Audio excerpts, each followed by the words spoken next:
भारत ने संयुक्त राष्ट्र में हिंदी भाषा के उपयोग और उसके प्रचार प्रसार को बढ़ावा देने की बड़ी पहल की है। इसके लिए संयुक्त राष्ट्र में भारत की स्थायी प्रतिनिधि रुचिरा कंबोज ने यूएन में वैश्विक संचार विभाग के वरिष्ठ अधिकारी मेलिसा फ्लेमिंग को $1 मिलियन अमेरिकी का चेक सौंपा।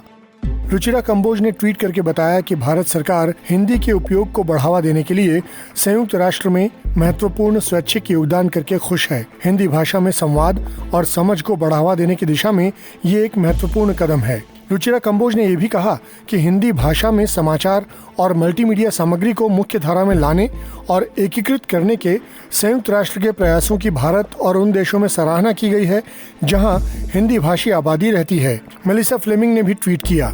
उन्होंने संयुक्त राष्ट्र में हिंदी के विस्तार और भारतीय और हिंदी भाषी लोगों तक यूएन की खबरें पहुंचाने के लिए निवेश करने पर रुचिरा कंबोज और इंडिया यूएन न्यूयॉर्क का आभार जताया।